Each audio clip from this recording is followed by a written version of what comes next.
Top quality और consistent performance के लिए सिर्फ सिल्वर पंप नाम याद रखना। ફર્નિચરની દુકાનમાં નોકરી કરતો હતો। ફર્નિચરની દુકાનથી જ એટીએસે સૈફુદ્દીનની કરી હતી ધરપકડ। દુકાન ખોલતાની સાથે જ પોલીસે આતંકી સૈફુદ્દીનને દબોચી લીધો।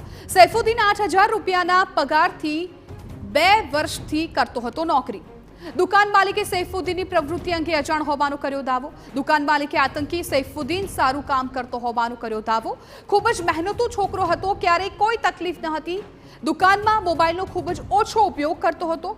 જો તે ગુનેગાર હોય તો કાયદાકીય કાર્યવાહી થવી જ જોઈએ, તે પ્રકારનું વેપારીનું કહેવું છે। આતંકી પ્રવૃત્તિ અને સંગઠન સાથે જોડાયેલો તે પ્રકારના આરોપ સાથે એટીએસ દ્વારા મોડાસાના સૈફુદ્દીન કુરેશીની અટકાયત કરવામાં આવી છે। તે હાલમાં રિમાન્ડ ઉપર છે।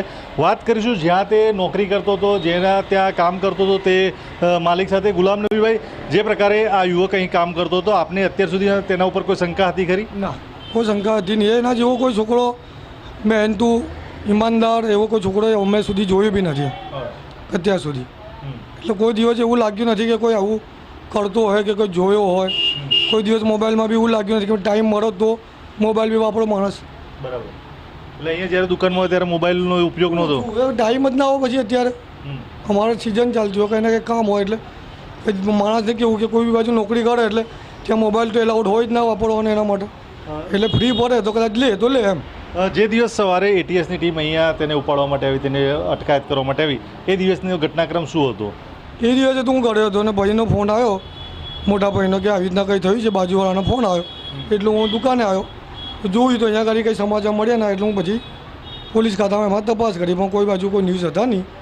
રાતે 8 વાગે ત્યાંથી ફોન આવ્યો એના ફેમિલીના પર કે ભાઈ અમે એને ગિરફ્તાર કર્યો છે, એટીએસમાંથી બોલ્યો છે। એટલે પણ અહીંયાથી કેવી રીતે લઈ ગયા? જ્યારે દુકાનેથી જ લઈ ગયા તો દુકાનેથી કેવી રીતે લઈ ગયા હતા? એ તો હાજર હતું નહીં એટલે મને ખબર નથી। જાણકારી તો મળી છે ને કે બસ એને ખાલી અહીંયા ગાડી બહાર જ ઉપાડ્યો, સામે તમારી ગાડી ઊભી છે ત્યાં જ ગાડી ઊભી હતી, બેસાડીને લઈને જતી રહ્યા।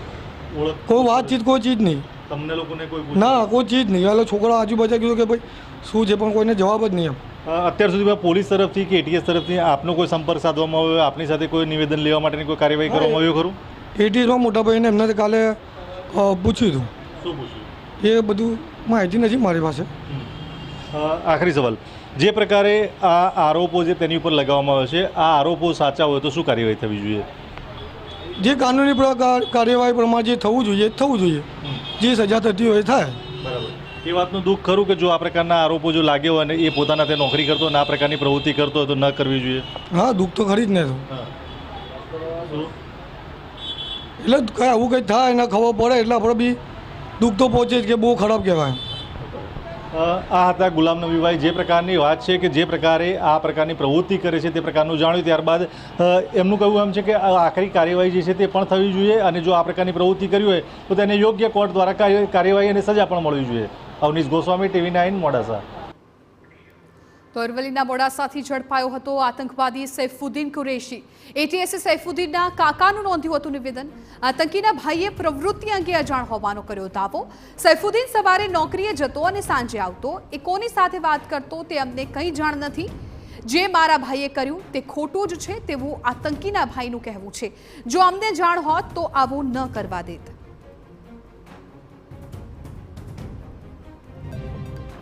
ના, એ મને કંઈ જાણ નથી સાહેબ, કેમ કે મને કંઈ જાણ જ નથી એ ફોનમાં શું કરતો હતો અને કેના સાથે વાત કરતો હતો।